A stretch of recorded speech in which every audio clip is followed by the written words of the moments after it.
30절에서 33절입니다.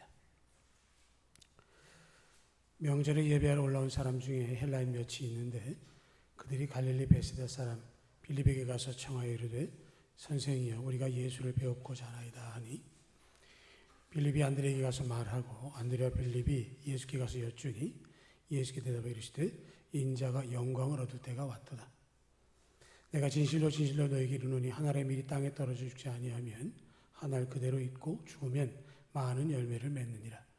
자기의 생명을 사랑하는 자는 잃어버릴 것이요 이 세상에서 자기의 생명을 미워하는 자는 영생하도록 보존하리라. 사람이 나를 섬기려면 나를 따르라. 나 있는 곳에 나를 섬기는 자도 거기 있으리니 사람이 나를 섬기면 내 아버지께서 그를 귀히 여기시리라. 지금 내 마음이 괴로우니 무슨 말을 하리요? 아버지여 나를 구하나 이 때를 면하게 하여 주옵소서. 그러나 내가 이를 위하여 이 때에 왔나이다. 아버지여 아버지를 영광스럽게 하옵소서 하시니 이 하늘의 소리가 나서 이르되 내가 이미 영광스럽게 하였고 또다시 영광스럽게 하리라 하시니 곁에서 들은 무리는 천둥이 울렸다고도 하고 또 어떤 이들은 천사가 그에게 말하였다고도 하니 예수께 대답하여 이르시되 이 소리가 난 것은 나를 위한 것이 아니요 너희를 위한 것이니라. 이제 이 세상에 대한 심판이 이르렀으니 이 세상 임금이 쫓겨나리라.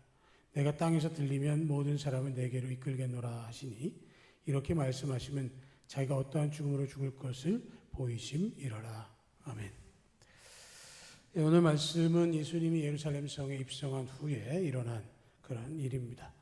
마태, 마가, 누가 공관복음에는 나오지 않고요. 요한복음에만 언급이 되는 내용입니다.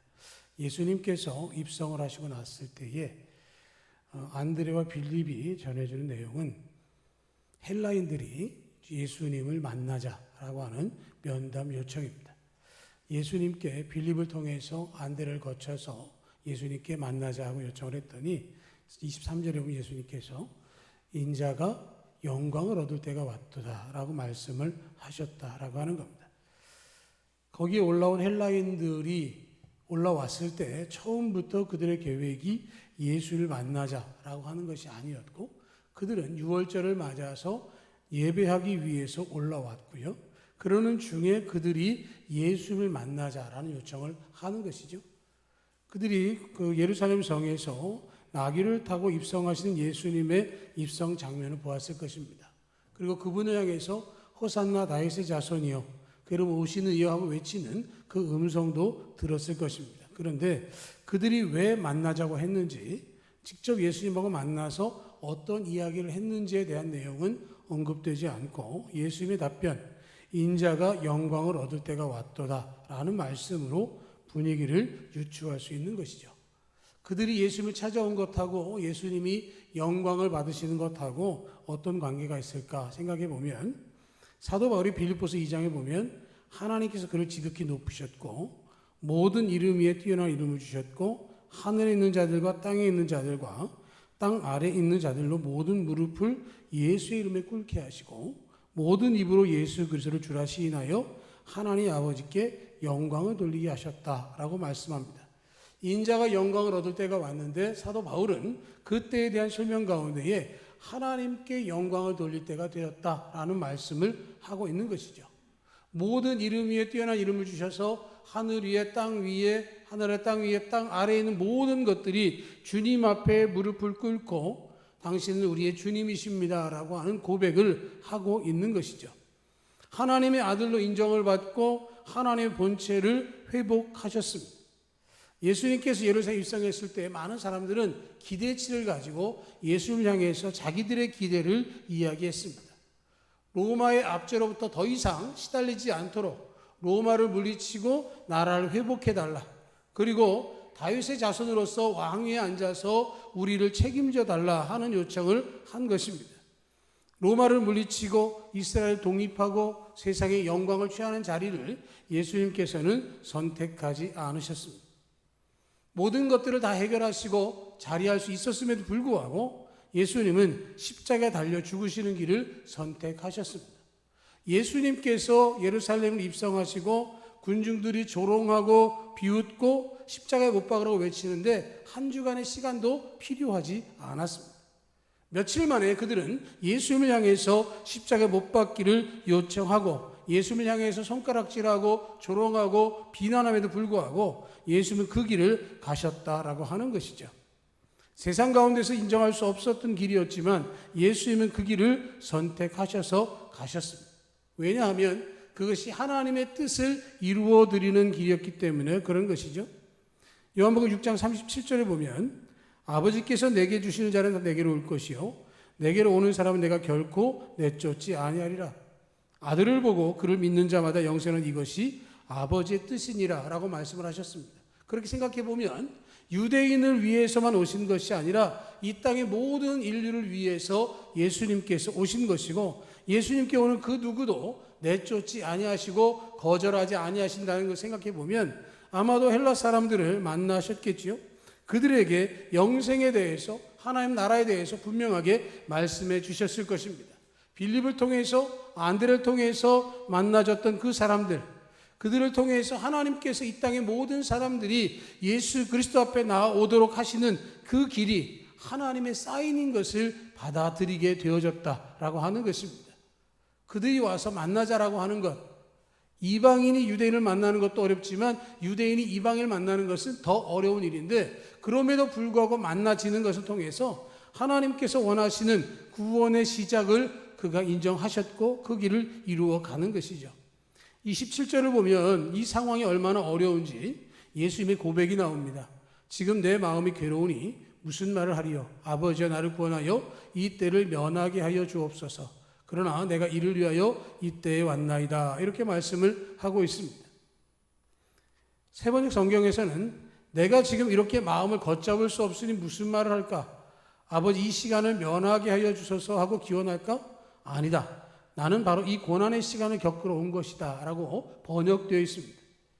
지금 예수님도 이 상황을 보면서 예수님이 가야 할 길이 어떠한 길인지를 아시고 그 고난의 무게가 얼마나 큰지 아시기 때문에 그 상황 가운데서 내가 정말로 번잡하고 걷잡을 수 없는 상황 속에 빠져들고 있음을 고백하는 것이죠. 그럼에도 불구하고 마음을 다잡는 것은 내 불편함과 어려움을 넘어서서 하나님의 뜻을 이루겠다라고 하는 것이죠.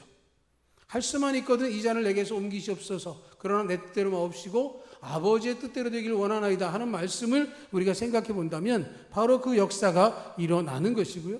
예수님께서 구원의 방법을 완성하기 위해서 그들의 소리를 들으시고 그 사인을 받으시고 십자가의 길을 묵묵히 걸어가셨다라고 하는 것이죠.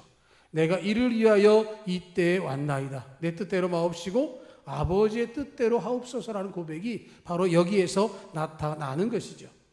우리는 사사시대를 기억하면 그 시대에 많은 사람들이 자기의 소견에 옳은 대로 행하였더라라는 말씀을 기억합니다.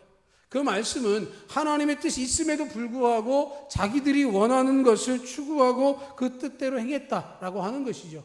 그랬을 때 그들에게는 기나긴 고난의 시간이 있었습니다. 그들이 회개하고 돌이키기 전에는 하나님의 도우심을 구할 방법이 없었습니다. 오늘 이 말씀을 바로 우리에게 주시는 것은 자기 소견이 아니라 하나님의 뜻대로 행할 것에 대해서 말씀을 하는 것이죠. 내 뜻과 내 목적과 내가 바란 일을 위해서 주님께 간구할 때가 많지만 정말로 중요한 것은 이 모든 것이 아버지의 뜻대로 되기를 원하나이다라고 하는 고백과 함께 엮여져야 된다라고 하는 것이죠. 우리의 필요를 기도로 아뢰는 것은 마땅히 할 일이지만 그러나 그것을 통해서 반드시 성취되는 것은 내 뜻, 내가 원하는 것이 아니라 아버지의 뜻대로 되기를 원하는 것이 필요한 것이고요. 그렇게 되는 길은 바로 십자가의 길을 걸어가는 것입니다. 예수님께서 인자가 영광을 얻을 때가 왔도다 라고 말씀을 하신 후에 24절과 25절을 보면 하늘의 미랄이 땅에 따라 죽지 아니하며 하늘 그대로 있고 죽으면 많은 열매를 맺느니라.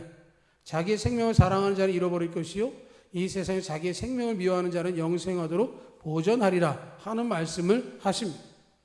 영광을 얻는 것과는 반대인 것 같아요. 죽지 않아야 하고 자기 생명을 사랑하고 남을 이겨야 될 것 같지만 여기의 말씀은 하늘의 생미랄이 썩어지는 것에 대한 이야기를 하면서 자기의 생명을 사랑하면 잃어버릴 것이고 자기의 생명을 미워하는 자는 영생하도록 보존되리라. 하나님의 뜻을 이 땅에 성취하기 위해서 십자가를 지고 가는 사람 하나님께서 책임져 주신다는 말씀을 하고 있는 것이죠. 빌립보서 2장에서 예수님 모든 이름에 뛰어난 이름을 받으시지만 그 모든 것 이전에 예수님은 하나님과 같으시나 동등됨을 취할 것을 여기지 아니하시고 인간의 몸을 입고 이 땅에 오셨다라고 말씀하셨습니다. 자기의 영광이 아니라 하나의 뜻을 위해서 자기를 낮추시되 십자가에 죽기까지 복종하셨습니다. 예수님은 모든 사람이 시인한 주님이 되시기 위해서 자신을 십자가에 달려 죽게 하셨습니다. 고난과 십자가가 없이는 하나님의 은혜가, 하나님의 영생의 구원의 약속이 우리 가운데 성취될 수가 없음을 실천해 주셨다라고 하는 것이죠. 우리 주님은 십자가를 지라고 하시면서 누구든지 나를 따르려거든 자기 십자가를 지고 나를 따르라고 말씀을 하셨습니다. 많은 사람들은 자기 십자가를 지라고 분명히 하셨음에도 불구하고 예수님의 십자가를 질 것처럼 생각합니다. 그래서 무거운 거죠. 예수님이 진 십자가를 생각해 보니까 감당할 만한 능력이 없고 아예 생각조차 하려고 하지 않는 것이죠. 그런데 예수님 말씀하기를 각자 자기 십자가를 지고 라는 말씀을 하고 있습니다. 주님이 우리에게 말씀하시는 것은 우리 몫에 태인 십자가가 있음을 기억하게 하시고 그대로 순종하기를 원하고 계신 것이죠. 그렇게 사는 삶이 바로 주님을 따르는 삶이다라는 것입니다. 26절에 보면 사람이 나를 섬기려면 나를 따르라. 나 있는 곳에 나를 섬기는 자도 거기 있으니 사람이 나를 섬기면 내 아버지께서 그를 귀히 여기시리라. 나를 섬기려면 나를 따르라. 나를 섬기는 자는 나 있는 곳에 있을 것이고 내 아버지께서 그를 귀히 높여주실 것이다. 내가 주인 삼은 주님과 함께하면 나는 그 길에 함께 있다는 이야기를 하고 있는 것이고 다른 말로 하면 주님이 이미 걸어가시는 그 길을 나는 따라가고 있을 뿐이라는 사실을 인정하라고 말씀을 하고 있는 것이죠. 힘들고 어려운 길이지만 길이 안 보이지만 예수님께서 미리 그 길을 걸어주시는 것이고 예수님께서 미리 그곳에 디딜 수 있는 곳을 마련해 주신 것입니다. 주님을 따른다라고 하는 말은 주님이 가신 그 길을 함께 걸어가는 길입니다. 겉으로 볼 때 십자가의 길이고 고난의 길이고 험한 길이라고 할지라도 그 길이 바로 생명의 길이고 구원의 길이고 영광을 얻는 길이라는 말씀을 하고 있는 것입니다. 예수님의 길을 따라가는 길은 고난의 길이지만 생명의 길입니다. 예수님을 따라가는 길은 고난의 길이지만 영광의 길이요 생명의 길이 되어 주는 것입니다. 우리 주님을 나의 주 나의 하나님이라 고백한다면 주님이 가신 길을 걸어갈 수 있어야 합니다. 내 뜻과 내 생각이 아니라 하나님의 뜻대로 가게 되어지는 것이죠. 주님을 따르는 길은 고난의 길처럼 험하게 보일 수 있습니다. 그러나 그 길은 반드시 승리하게 됩니다. 하나님께서 약속하신 영광의 길이 바로 십자가의 길이 되어지는 것이죠. 남미 에콰도르에서 아우카 부족에 순교하러 복음을 전하러 갔다 순교한 짐 엘리엇의 큐티 내용이 이렇습니다. 아무리 노력해도 끝까지 붙들고 있을 수 없는 것이 있다. 그리고 결코 놓쳐서는 안 되는 것도 있다. 세상에는 끝까지 붙들 수 없는 것을 위해 평생을 바친 사람이 대부분이지만 오히려 놓쳐서는 안 되는 것을 끝까지 붙들고 있어야 한다. 젊음도 지나가고 명성과 쾌락도 지나가고 많은 물질도 결국은 마지막까지 붙들고 있을 수 없다. 이런 헛된 것을 버리고 포기하는 사람은 결코 어리석은 사람이 아니다. 주님의 뜻을 이루는 일에 제 삶이 쓰임을 받기를 원합니다. 저를 불태워 주옵소서 라고 짐 엘리엇이 자기의 묵상을 기록을 해놨습니다. 자기가 붙들 수 있는 것이 수없이 많지만 세상의 명예와 물질과 그리고 쾌락도 가질 수 있지만 그 모든 것들은 지나가고 오직 예수 그리스도를 향한 복음의 은혜만이 자기 가운데 있음을 고백하는 것이죠. 그는 대학을 다니며 동기생들을 통해서 주님의 뜻을 이루는 일에 함께 할 사람들을 위한 기도를 쉬지 않았습니다. 주님의 뜻을 이루는 일을 위해서 자기 삶이 쓰임받기를 원했습니다. 에콰도르의 아우카 부족에게 그는 예수 그리스도의 복음을 길게 전하지도 못하고 그 강변에서 순교할 수밖에 없었습니다. 그러나 그 뒤를 이어서 그의 아내가 아우카 부족을 찾아가 복음을 전했고 아우카 부족은 온 부족이 복음화 되어졌습니다. 하나님을 위한 고난과 십자가의 삶은 괴롭고 힘이 들고 그럼에도 불구하고 그 끝에는 하나님의 영광이 우리를 기다리고 있습니다. 우리가 주님 앞에 갔을 때 우리 모두에게 주님의 음성이 들리기를 원합니다. 잘하였도다 착하고 충성된 종아 내가 작은 일에 충성하였으니 내 주인의 즐거움에 참여할지어다. 내가 있는 그곳에 너희가 있고 내가 가는 그 길을 너희가 따라와서 지금 이곳에 하나님과 함께 있음에 대하여 기뻐하고 영광을 돌리자라고 하는 그 음성을 들을 수 있기를 원하고, 주님이 약속해서 그 복의 근원, 축복의 통로가 되는 믿음의 길에서 견고히 서서 주님의 은혜를 경험하고 주를 증거하는 모두 되기를 주의 이름으로 축복합니다. 아멘. 하나님 아버지,